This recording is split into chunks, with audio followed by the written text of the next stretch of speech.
कि तेरा हो जाऊं मैं किसी और का हूँ फिलहाल कि तेरा हो जाऊं। आई एक औरत के पति परदेश से बाड़े और रिजाइन मार के घरे आवता रे आ ए बरंगे छोटका देवरा बड़ा देखत रसन। औरत ये कहती ए राजा जी जब रउआ रिजाइन मार के आवते बानी तो हमारे खातिर एगो कुसुम रंग के साड़ी एगो करिया ब्लाउज ले ले मेरे राजा जी। औरत का कहतिया हर की मलाई देख के हर की करना मन कर चाटेला इतना सकेत कपड़ा तोहरा में कैसे आटेला हरे अपने से पहिरन के होई देवरा पहिरावेला इहे बात हमारा दिमाग में न आवेला। औरत क्या कहतिया हर की अवतार कोई के नौकरिया तनी गमछी दे दी लो तनी भाव में का जी कहल बा जहां जैसन तहां तैसन ना करे त मरद कैसन।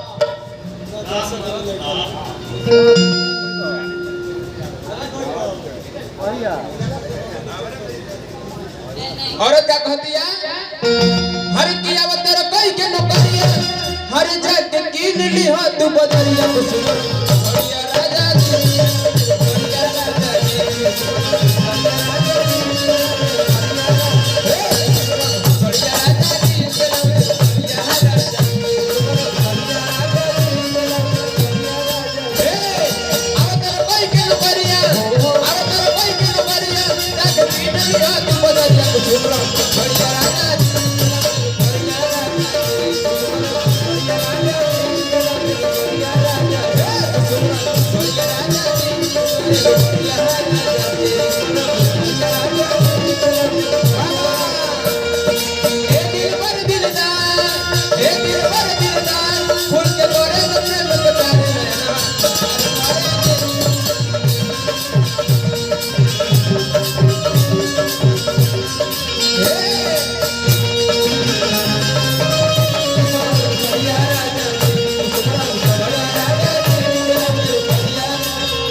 गान बजान बहुत खराब हो गइल बा भैया एकदम माटी में मिल गइल बा। ऐसे आई औरत का कहतिया मुड़की मारे के बा लाली रे पलंगिया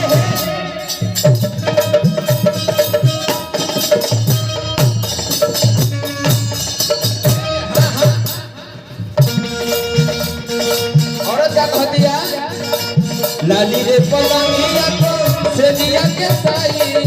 सारी अच्छी मीट वाली बन के झमकाई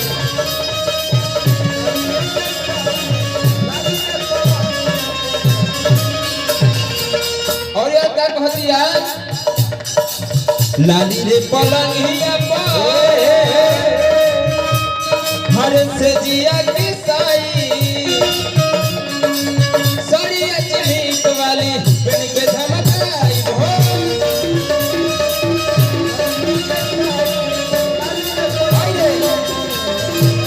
और ये क्या कहतिया हो के सितारा दरिया हो के सितारा दरिया कमल लागल अरिया अरिया कुसुमरन राजा जी चलाओ बढ़िया राजा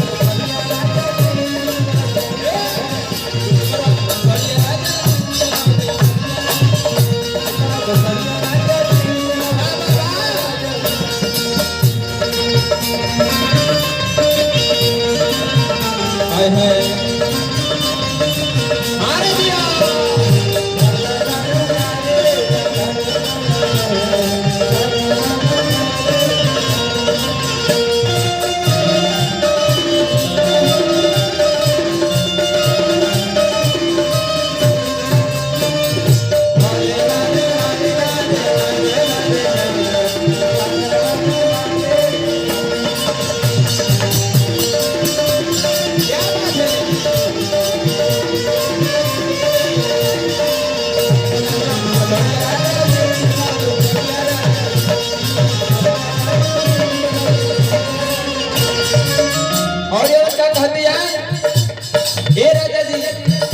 ए बरा व्हाट्सएप के जमाना आ गइल बा हमरा के फोटो भेज दे हमरा पसंद आई तो नहीं भेजम रुआ भले कितना दाम के होई बाकी फोटो खाली भेज दे और का बाकी औरत देखी के तूनी मन ली हा अरे भले लागी दाम हो फोटो पहले भेजी है बी खाता बड़ी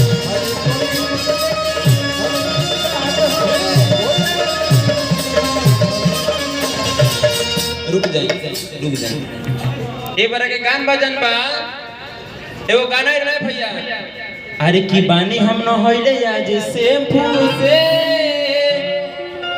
अवतारे राजा हमर टेम्पू से अब वो से खतरनाक गाना गइल है का अरे की घर वाला झगड़ा सलट गइल बा अब भतर के टेम्पू पलट गइल बा कहे का देखी के दुनी मन ली हो बोले लागी राम हो